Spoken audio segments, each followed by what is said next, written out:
السلام عليكم ورحمة الله وبركاته. ازيكم يا حبايبي؟ عاملين ايه؟ النهاردة بقى هنعمل مع بعض القرص الطرية بطريقة جميلة جدا جدا. تابعوا معايا الفيديو وشوفوا. زي ما انتم شايفين كده انا معايا 5 كيلو من الدقيق، ومعايا سمنة روابي. دي سمنة، وزنها السمنة اللي معايا ديت 750 جرام، الكيسين دولت 750 جرام. تمام كده. ومعايا كمان 2 كيلو حليب، ماشي، ومعايا خميرة. تمام كده. هنعجن بقى ايه المقادير بتاعتنا دي مع بعضها، وهنعمل احلى قرص طريه. بصوا، انا الدقيق اللي معايا ده احتجت على الحليب اللبن، يعني كوبايه من الميه. ممكن انت نوع الدقيق اللي معاكي تحتاجيها، وممكن ما تحتاجيهاش على حسب نوع الدقيق اللي انت بتستخدميه. انا احتجت كوبايه من الميه، كملت بيها العجن بتاعي. تمام كده. بصوا بقى، والسمنه بتاعتي ديت همسكها كده على النار على البوتاجاز. هفكها بس، هفكها واجيبها على طول. تمام كده. تابعوا معايا بقى الفيديو. بصوا، فيديو جميل جدا. يلا بقى املوا بيتكم كده بالخير، وعلى دخول المدارس واملوه كده بالخير.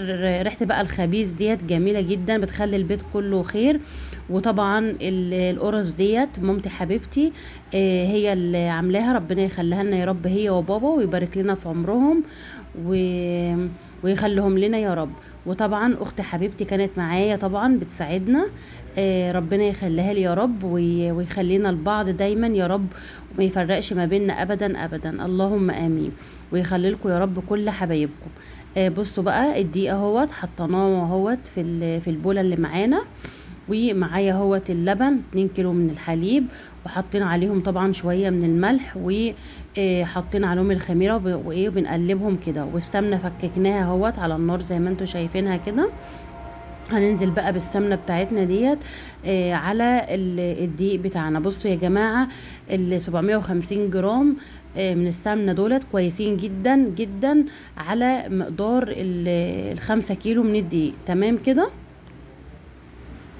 كانت كويسه وسمنتها مظبوطه، عشان لو كترتوها اكتر من كده بصراحه يعني بتبقى السمنه مش تمام، مش حلوه يعني.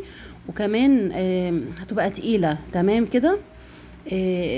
تبقى كلها دهون يعني، وطبعا معدتنا كلنا ما عادش مستحمله طبعا.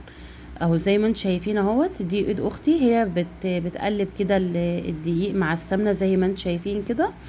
وما تنسوش بقى لأول مرة يشوف قناتي ان هو يشترك في القناة ويبقى من عيلتي الجميلة. وتعملوا لي لايك حلو منكم كده، بيبسطني جدا ويسعدني. ربنا يخليكم يا رب ليا احلى متابعين في الدنيا. زي ما انتم شايفين كده، قلبنا اهوت السمنه مع الدقيق كده تقليبه. بصوا يعني بايديها حاجه بسيطه كده. ونبدا بقى ننزل بالحليب بقى واحده بواحده كده.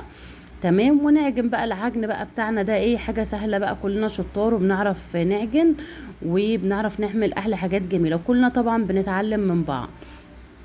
زي ما انتم شايفين كده، طريقة العجن اهوت معايا.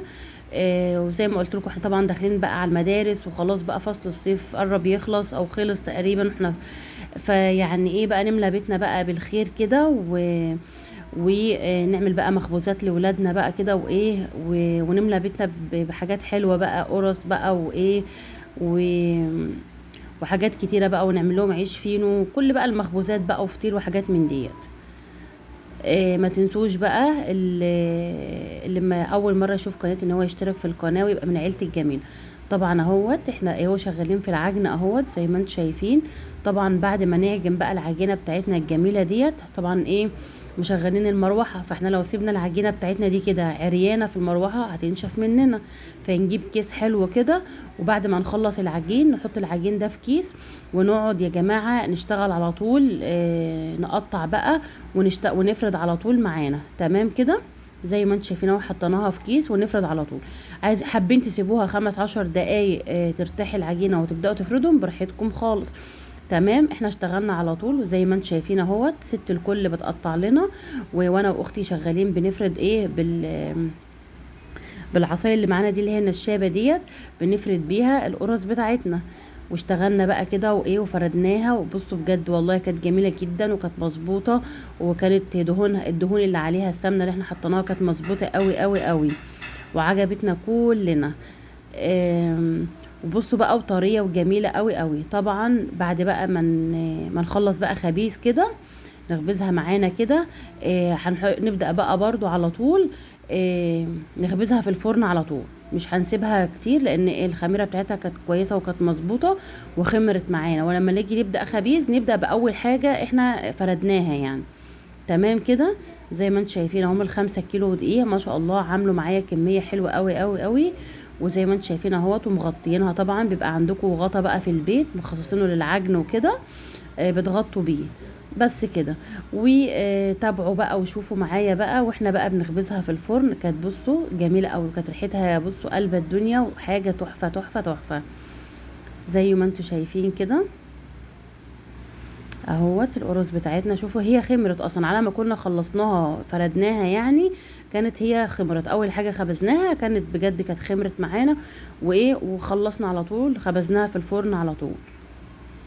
ما تنسوش بقى تعملوا لايك للفيديو الحلو ده وحاولوا بقى جربوها كده على طريقتي هتعجبكم جدا جدا جدا. والولاد والله يحبوها قوي بقى مع حته جبنه بقى حادقه كده يا سلام بقى، ولا مع اي نوع جبنه صراحه هي كان طعمها جميل قوي. بعد كده بقى زي ما قلت لكم حطيناها بقى في الفرن نخبزها زي ما انتم شايفين كده. وطبعا ربنا يخلي يا رب ماما يا رب احنا كلنا عايشين في خيرها ربنا يخليها لنا. شايفين القرص ما شاء الله جميله قوي. طبعا احنا بعد ما نخبزها بقى بنسيبها تهدى شويه وتبرد، وبعد كده بقى بنعبيها في اكياس ونحطها في الفريزر. لازم يا جماعه نحطها في الفريزر وقت ما نعوز ناكل نطلعها قبل ما ناكل ب10 دقايق ولا حاجه. نسيبها تهدى كده من الفريزر ونبدا ناكل. نخلص اكل نحط الكيس في الفريزر تاني. وشايفين القرص بقى معايا بعد ما خلصناها خبيز جميله ازاي. يا رب ان شاء الله الفيديو يعجبكم، وما يعني بجد بجد محتاج منكم تعملوا لي لايك حلو منكم بيبسطني جدا ويسعدني جدا جدا يا احلى ناس في الدنيا. وان شاء الله اتقابل معاكم في فيديوهات جديده. وزي ما قلت لكم اشتركوا في قناتي ونوروني. شايفين طريه بصوا بتدوب في البق دوب كده حاجه بصوا جميله قوي قوي قوي. مع السلامه.